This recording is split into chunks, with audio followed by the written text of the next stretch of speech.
الحمد للہ وحدہ والصلاة والسلام علی رسول اللہ وعلی آلہ وصحبہ ومن والاه اما بعد فاعوذ باللہ من الشیطان الرجیم رب اشرح لی صدری ویسر لی امری واحلل عقدۃ من لسانی یفقهوا قولی ربنا زدنا علما سبحانک لا علم لنا الا ما علمتنا انک انت العلیم الحکیم۔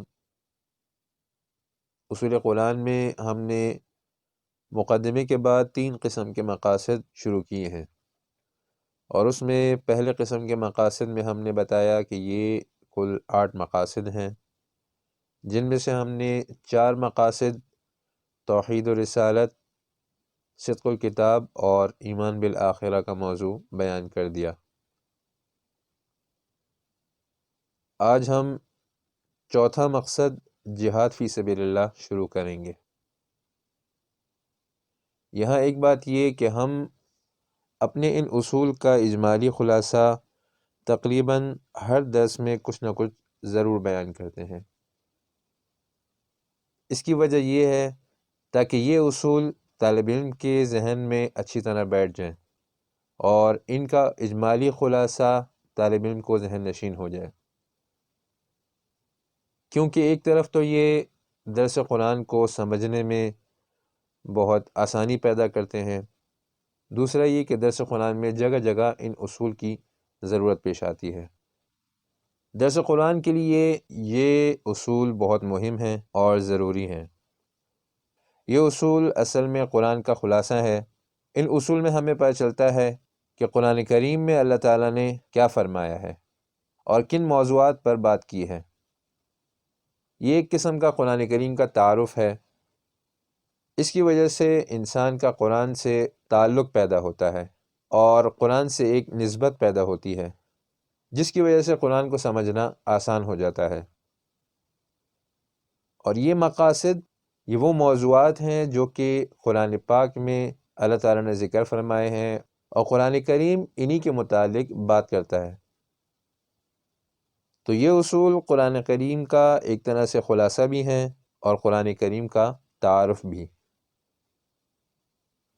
بہرحال آج ہم پہلی قسم کے مقاصد میں 5واں مقصد شروع کرنے جا رہے ہیں، جو کہ ہے جہاد فی سبیل اللہ۔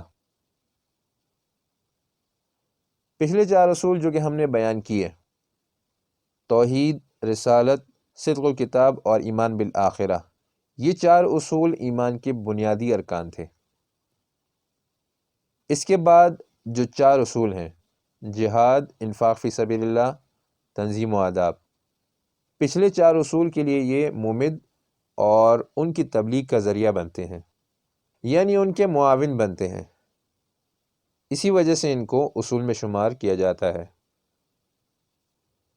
دوسرے الفاظ میں پچھلے 4 اصول اصلیہ تھے، جنہیں اصول مہمہ اور سابقہ بھی کہا جاتا ہے، اور یہ اصول ممدہ ہیں اور انہیں اصول متممہ اور لواحق بھی کہا جاتا ہے۔ تو یہ ایک بات ہوئی کہ پچھلے 4 اصول ایمان کے بنیادی ارکان تھے، اور اس کے بعد جو آئندہ 4 اصول ہوں گے وہ پچھلے ارکان کے لیے معاون اور ممد ہیں۔ تو اس 5ویں مقصد جہاد فی سبیل اللہ کی بحث کا ہمارا پہلا موضوع جہاد کا لغوی اور اصطلاحی معنی ہے کہ جہاد کسے کہتے ہیں۔ تو جہاد کا ایک تو لغوی معنی ہے اور دوسرا اس کا اصطلاحی معنی ہے۔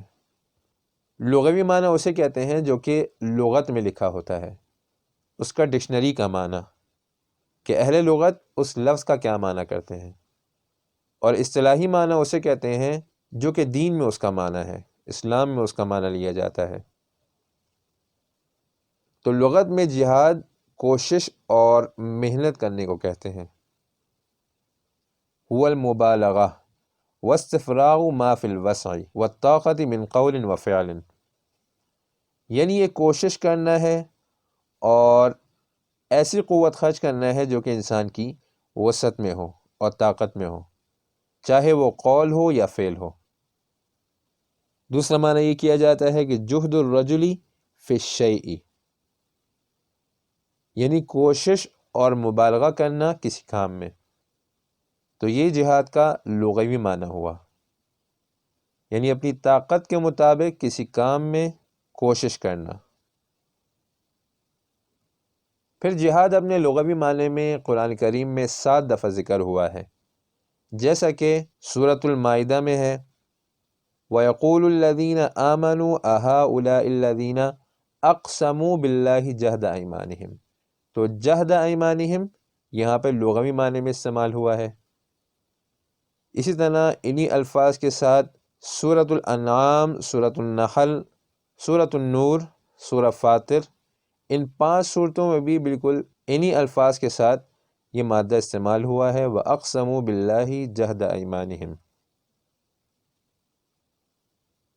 اس کے علاوہ سورۃ التوبہ 79 نمبر آیت میں وَالَّذِينَ لَا يَجِدُونَ إِلَّا جُهْدَهُمْ، اور سورہ لقمان 15 نمبر آیت میں وَإِن جَاهَدَاكَ عَلَىٰ أَن تُشْرِكَ بِي مَا لَيْسَ لَكَ بِهِ عِلْمٌ، تو یہاں پہ وَإِن جَاهَدَاكَ یہ لغوی معنی میں استعمال ہوا ہے۔ بہرحال قرآن کریم میں کل 7 دفعہ جہاد کا لفظ اپنے لغوی معنی میں استعمال ہوا ہے۔ دوسرے نمبر پر جہاد کا اصطلاحی معنی، کفار کے خلاف جنگ میں اپنی پوری طاقت خرچ کرنا، نفس کے ذریعے یا مالی امداد کے ذریعے یا رائے کے ذریعے یا مسلمانوں کی جماعت بڑھانے کے ذریعے یا اس کے علاوہ کسی اور طریقے سے۔ تو اصطلاح میں جہاد کہتے ہیں اپنی پوری طاقت خرچ کرنا کفار کے خلاف۔ پھر اس کے مختلف طریقے ہیں، نفس کے ذریعے یا مال کے ذریعے یا رائے کے ذریعے یا مسلمانوں کو کسی اور طریقے سے تقویت دینے کے ذریعے۔ تو یہ ہے جہاد کا اصطلاحی معنی۔ رسول اللہ صلی اللہ علیہ وسلم نے خود بھی جہاد کی تعریف فرمائی ہے، جیسا کہ ایک شخص نے رسول اللہ صلی اللہ علیہ وسلم سے پوچھا کہ مل جہاد، یعنی جہاد کسے کہتے ہیں؟ قالا، تو رسول اللہ صلی اللہ علیہ وسلم نے فرمایا کہ جہاد اسے کہتے ہیں کہ جب کافروں کا سامنا ہو تو ان سے قتال کیا جائے، لڑا جائے۔ اس روایت کو امام احمد رحمہ اللہ نے ذکر کیا ہے اور فرمایا وَرِجَالُهُ رِجَالُ الصَّحِیح۔ تو یہ ہوا جہاد کا لغوی معنی اور اصطلاحی معنی۔ پھر جہاد اپنے لغوی اور شرعی معنی کے لحاظ سے عام ہے، اور اس میں قتال جو ہے وہ خاص ہے۔ قتال جو ہے وہ جہاد کے اقسام میں سے ایک بڑی قسم ہے، قتال فی سبیل اللہ۔ تو جہاد یہ عام ہے اور قتال یہ خاص ہے۔ پھر جہاد اپنے شرعی معنی کے اعتبار سے یعنی اصطلاحی معنی کے اعتبار سے قرآن کریم میں 32 دفعہ مذکور ہے۔ اب ہم آتے ہیں جہاد کے مرتبے اور اقسام کی طرف۔ حافظ ابن قیم رحمہ اللہ فرماتے ہیں کہ جہاد کے 13 مرتبے اور اقسام ہیں۔ انہوں نے اپنی کتاب زاد المعاد فی ہدی خیر العباد میں جہاد کے 13 مرتبے بیان کیے ہیں۔ اس کا خلاصہ یہ ہے، وہ کہتے ہیں کہ جہاد کے اولاً اجمالاً 4 مرتبے ہیں: جہاد النفس، جہاد الشیطان، جہاد الکفار اور جہاد المنافقین۔ تو سب سے پہلے وہ جہاد کے اجمالاً 4 مرتبے بیان کرتے ہیں: نفس سے جہاد، شیطان سے جہاد، کفار سے جہاد اور منافقین سے جہاد۔ پھر اس کی تفصیل میں 13 مرتبے بیان کرتے ہیں: 4 مرتبے جہاد بالنفس کے، اس کے بعد جہاد الکفار اور جہاد المنافقین کے بھی 4 درجے، تو یہ کل ملا کے 8 درجے ہوئے۔ اس کے بعد اہل منکرات کے خلاف جہاد، اس کے 3 مرتبے، یہ کل 11 مرتبے ہوئے۔ اس کے بعد جہاد الشیطان کے 2 مرتبے، تو یہ سب ملا کے کل 13 مرتبے بنتے ہیں۔ اس کی تفصیل کچھ یوں ہے کہ جہاد بالنفس کے 4 مرتبے ہیں: علم، عمل، دعوت اور صبر۔ پہلا مرتبہ علم، یعنی نفس سے جہاد علم کے لیے، یعنی اپنے نفس کو حق دین اور ہدایت سکھانے کے لیے اس سے جہاد۔ دوسرے نمبر پر عمل، یعنی اپنے نفس سے اس بات کا مجاہدہ کرے کہ جو علم اس نے سیکھا ہے اس پر اپنے نفس سے عمل کرائے۔ تو یہ دوسرے نمبر پر عمل۔ تیسرے نمبر پر دعوت، یعنی نفس سے یہ جہاد کرے کہ یہ دین ہر اس شخص کو بیان کرے اور سکھائے کہ جس سے اس کا علم نہیں۔ تو جو علم سیکھا اس پر عمل اور دوسرے لوگوں کو وہ دین پہنچانا۔ چوتھے نمبر پر صبر۔ صبر کا مطلب یہ ہے کہ اس دعوت میں جو تکالیف اسے پہنچیں تو اس پر صبر کرے۔ تو یہ جہاد بالنفس کے یہ 4 مرتبے ہوئے، علم میں، عمل میں، دعوت میں اور صبر۔ یعنی علم سیکھنے میں نفس کے ساتھ مجاہدہ کرے، پھر اس علم پر عمل کرنے میں نفس کے ساتھ جہاد کرے، پھر اس علم کو پہنچانے میں لوگوں تک اس میں مجاہدہ کرے اور جہاد کرے، اور چوتھے نمبر پر جو تکالیف اس کو اس دعوت میں پہنچے تو اس پر صبر کرے۔ یہ وہ 4 مراتب ہیں کہ جو شخص یہ 4 مراتب پورے کر لے تو اسے ہی ربانی عالم کہتے ہیں،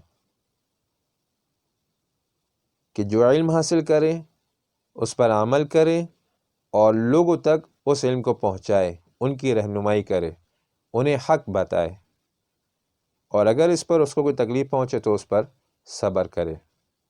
کیونکہ تمام سلف کا اس پر اتفاق ہے کہ کسی عالم کو اس وقت ربانی کہا جا سکتا ہے کہ جب وہ خود حق پہچانے اور اس پر عمل کرے اور دوسروں کو وہ حق بیان کرے اور انہیں سکھائے، ان کی رہنمائی کرے۔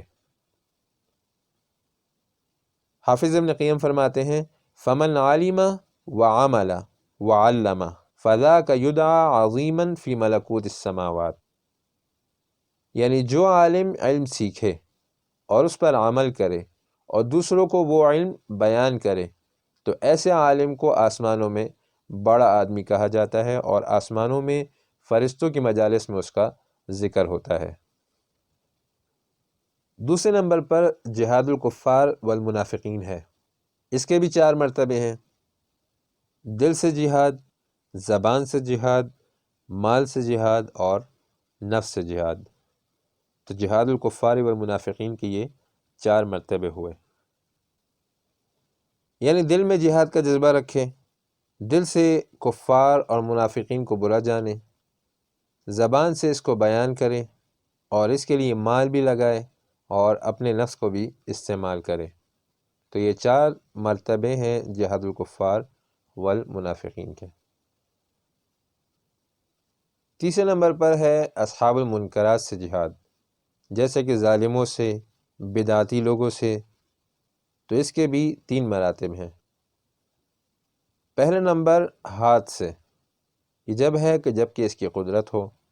دوسرے نمبر پر زبان سے، جب کہ زبان سے قدرت ہو، اور تیسرے نمبر پر جب ہاتھ سے بھی قدرت نہ ہو اور زبان سے بھی قدرت نہ ہو تو دل سے جہاد کرے، مطلب دل میں ان کے منکرات کو برا جانے۔ یہی بات رسول اللہ صلی اللہ علیہ وسلم نے حدیث میں فرمائی، من رآ منکم منکرا فلیغیرہ بیدہ، کہ تم میں سے جو شخص کوئی برا کام دیکھے تو اسے اپنے ہاتھ سے روکے، فإن لم یستطع فبلسانہ، اور اگر اس کی طاقت نہ رکھتا ہو تو اپنی زبان سے اسے روکے، فإن لم یستطع فبقلبہ، اور اگر اس کی بھی طاقت نہ رکھتا ہو تو دل میں اسے برا جانے، وذالک اضعف الایمان، اور پھر فرمایا کہ یہ سب سے کمزور ایمان ہے۔ یعنی مومن کی شان تو یہ ہے کہ اگر وہ کہیں منکرات دیکھے، گناہ کے کام دیکھے، اللہ تعالیٰ کی نافرمانی دیکھے تو اسے ہاتھ سے روکے، لیکن اگر طاقت نہ ہو تو زبان سے ضرور کہے کہ یہ کام غلط ہے، اسے بند کرو، اور اگر اس کی بھی طاقت نہ ہو تو اسے دل میں ضرور برا جانے۔ تو جو شخص دل میں برا جانے گا تو یہ کمزور ایمان ہے۔ پھر آتا ہے جہاد الشیطان، شیطان کے ساتھ جہاد۔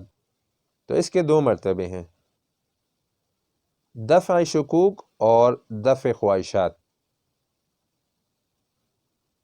دفع شکوک کسے کہتے ہیں؟ یعنی کبھی کبھی شیطان کی طرف سے بندے کے دل میں ایسے شکوک و شبہات آتے ہیں کہ جو ایمان کو نقصان پہنچاتے ہیں۔ تو ایسے شکوک و شبہات کا ازالہ کرنا، ان کو دور کرنا، شیطان کے ان وساوس کا مقابلہ کرنا، اسے جہاد الشیطان کہتے ہیں، اور یہ دفع شکوک میں آتا ہے۔ دوسرے نمبر پر ہے دفع خواہشات، یعنی کبھی شیطان کی طرف سے بندے کو خواہشات، غلط سوچیں اور ارادے آتے ہیں، شیطان اس کے دل میں ڈالتا ہے، تو ایسی خواہشات اور ارادوں کو دور کرنا، اسے دفع خواہشات کہتے ہیں۔